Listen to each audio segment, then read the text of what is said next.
You just mentioned that you were the fake Bray Wyatt. Did they?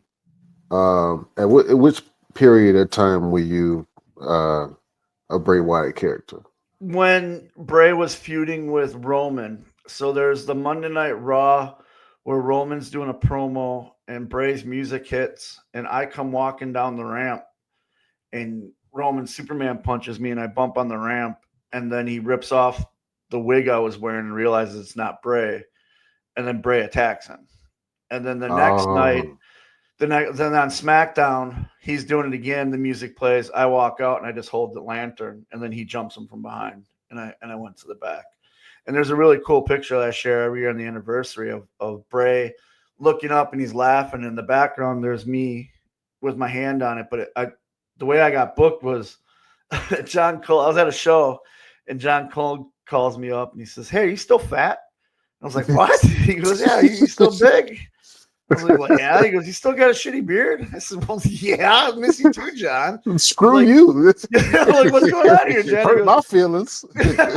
he goes, "Hey, you want to be on Raw and SmackDown?" I'm like, "Sure." He's like, "Cool, show up. Here's all that. I'll put you on the list." I'm like, "Okay."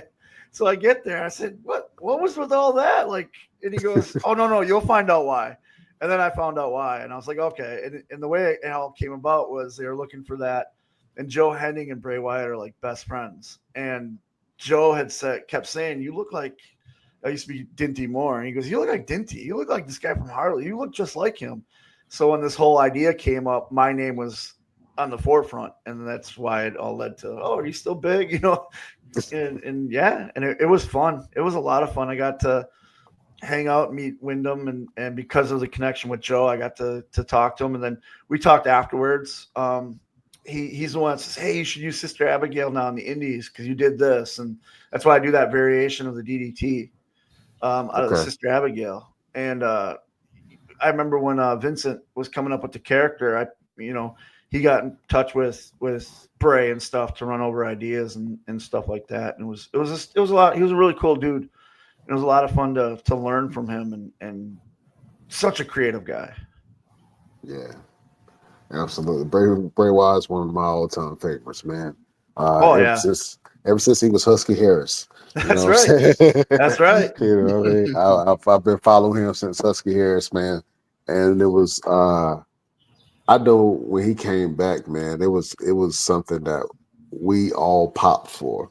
Yeah, You know what I'm saying? And I was super excited to see his run. And unfortunately, his time came way too soon, man. I got to Um, watch his creative process because he had to do a promo, and so I still have the shirt I wore, but like he gave me his stuff to wear, obviously. And so I'm just sitting there listening to him, and he's going over this promo that he wants to do. And hey, how's that sound? I'm just okay, cool. I'm just extra. And then like other guys, and he'd say, I think I'm going to say